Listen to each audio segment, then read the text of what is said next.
When people think about chronic obstructive pulmonary disease, better known as COPD, they might conjure up a stereotypical image: an older person with a cigarette in one hand and an oxygen tank in the other. It's one that falls short of reality. Read on to dispel COPD myths and get the hard facts on the condition. Myth: COPD is rare. COPD symptoms such as coughing and shortness of breath can take a significant toll on daily living as the condition progresses. People experiencing these symptoms often convince themselves it's due to something else, like aging. According to the Centers for Disease Control and Prevention, CDC, over 15 million Americans are currently diagnosed with COPD, and many more are believed to have COPD but haven't been diagnosed and aren't aware of it. What's more, according to the National Institutes of Health's National Heart, Lung, and Blood Institute, someone in the United States dies from COPD every 4 minutes. Myth: only smokers develop COPD. Yes, smoking is the leading cause of COPD. In fact, according to the CDC, about 75% of people with COPD are or were smokers. However, about 25% were not. Exposure, primarily occupational exposure, to lung irritants such as fumes, chemicals, or dust, and also air pollution, can put people at risk. Perhaps not surprisingly, breathing secondhand smoke can also contribute to the development of COPD. There's also a slight genetic risk factor.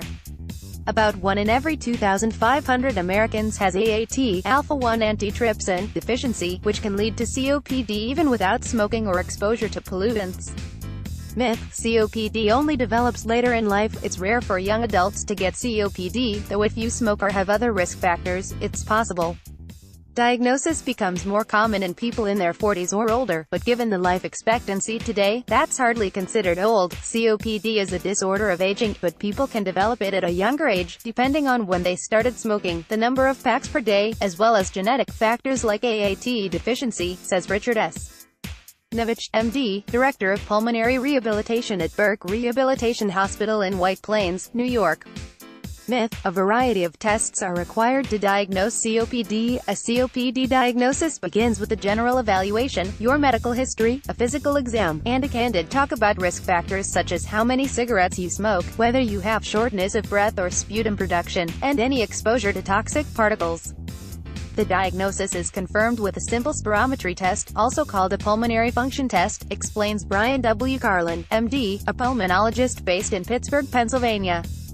The exam can usually be done in your primary care provider's office or in a hospital pulmonary function lab. Myth: COPD can't be treated. While there's no cure for COPD, following your prescribed treatment plan and making changes to your lifestyle can help slow its progression and prevent permanent lung damage. Quitting smoking is the most critical step in keeping COPD from getting worse. Your doctor will likely prescribe medications such as bronchodilators and inhaled steroids to help manage COPD symptoms. Getting annual flu shots and, if necessary, trying pulmonary rehabilitation can also help you control your condition. Those with more severe COPD may need oxygen therapy or even surgery. Myth: COPD is a man's disease. In the past, white men in their 60s seemed to be the main demographic to develop COPD.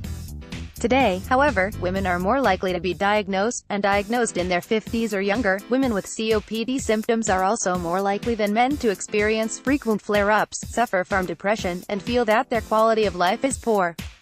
Myth: it's too late to quit smoking once you have COPD. Many people with COPD underestimate the damage that smoking may have done or is doing to their heart and lungs. It is never too late to quit.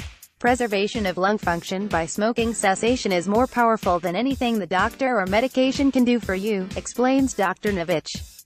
Now that you know the truth, don't let fears or misconceptions keep you from seeing your doctor and stopping COPD in its tracks.